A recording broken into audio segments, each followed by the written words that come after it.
Chesapeake. It's great to have everybody here, and I'm really proud to have the American Veterans vote here. If you're here, every veteran, every vote. Just shout it out. Every veteran, every vote. Every veteran, every vote. Every veteran, every vote. Every veteran, every vote. All right. And if you look at there, I put some palm cards out there for American Veterans Vote. We're proud to partner with them. My name is Jeff Hoffman, and I am the state chapter president for the Veterans for Trump, Veterans for America First. And let me tell you, who really enjoyed the debate last night? Wow. Well, guess what? We've got our new president less than 7 miles away in a few hours here, right here in Chesapeake, Virginia.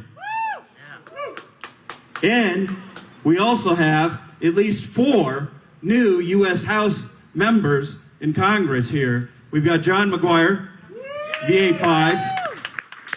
We've got John Sitka, who's also the Norfolk GOP county chair, running in the 3rd.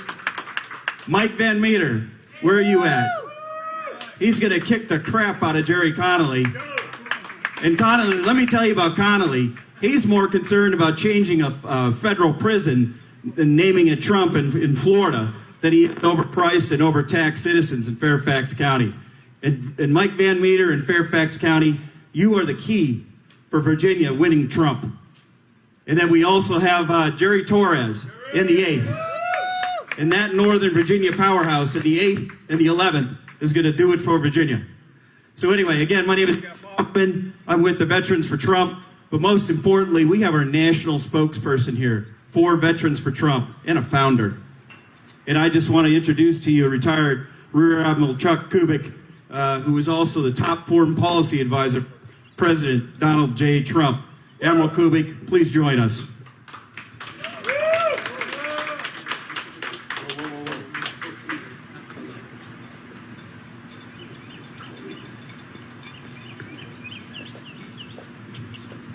A little technical difficulty there. Well, good morning, folks, and welcome to maybe the greatest day this year in Chesapeake, Virginia.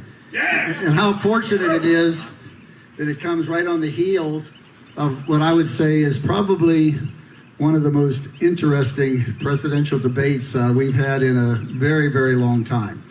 You know, back when I was still, I think, in grade school, and Ronald Reagan gave the famous "the time for choosing" speech. I was sitting in front of my grandfather's black and white TV in a small town in southwestern Pennsylvania, where he and my dad had to go to the polls together because they were the only 2 Republicans around. And and I would say, looking forward here, last night made it clear to America that it's also, once again, a time for choosing. You know, and as veterans, we need to be very upfront. We need to be the leaders in the community.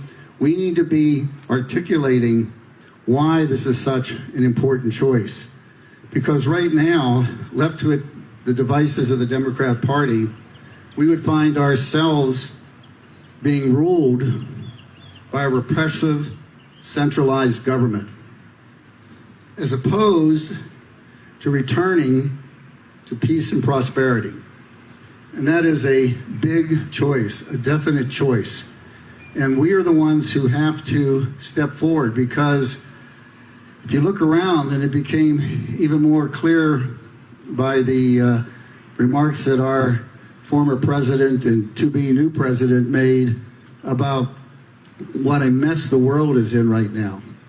You know, as a U.S. Navy Seabee and as an international construction contractor, you know, I've been to a lot of places in the world. In fact, I've been on all 7 continents and 102 countries. And everywhere you look, you always show up, and America is the envy of the world. And we can see now that that's crumbling.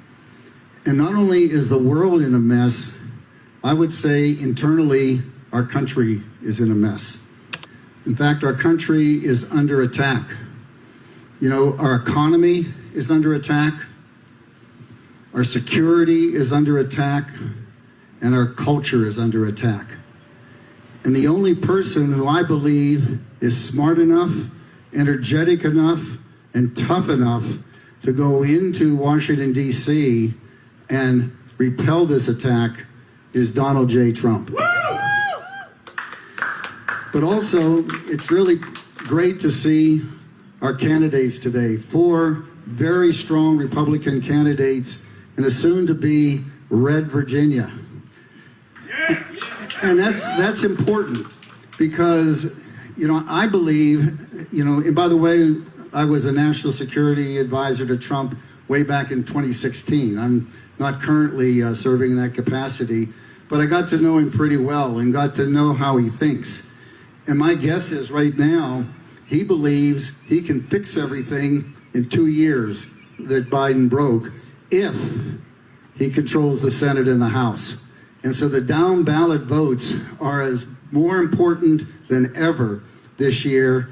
And we need to make sure that we are basically holding those who would rule by executive fiat behind a puppet president are held to task. And we can't be bashful about it. The veteran role here, I think, needs to be expanded. And as Veterans for America First, we're basically a grassroots organization that started by just simply helping then candidate Trump back in 2015, 2016, have security for his rallies. People don't realize when he was running for the nomination, he only had 25 paid employees. The rest of us were volunteers. And many of them were veterans. And as I look at the veteran community, I think we can say without question that Donald Trump took care of veterans, that America under Trump took care of veterans. But I'm here to tell the veterans here and all those across the country that it's time to flip that. It's time for veterans to take care of America and for veterans to take care of Trump. Yeah. So here today, I'd like to end, and I apologize for reading this, but I wanted to get the quote right, that I wrote a couple of days ago as a veteran's call to action. In addressing the veterans and having kind of understand what it's going to take to defeat a determined Democrat Party who really doesn't care who their leader is as long as they can control him and control us. I would like to say to veterans young and old, your country needs your service once again. The future of our nation is at stake. This is a call to action. A legion of 20,000 veterans must assemble from across America to step forward and volunteer to serve as poll workers and poll watchers. We must do our part to ensure the election this November is fair and secure. All votes must be valid and counted promptly and accurately. And vets, vote early and volunteer now to serve as polls to preserve the voting integrity in America. And if you want to sign up, go to our Trump's website, protectthevote.com. You can sign up to get the necessary training to serve as a poll watcher. Call to action, veterans, time to engage. Thank you all very much.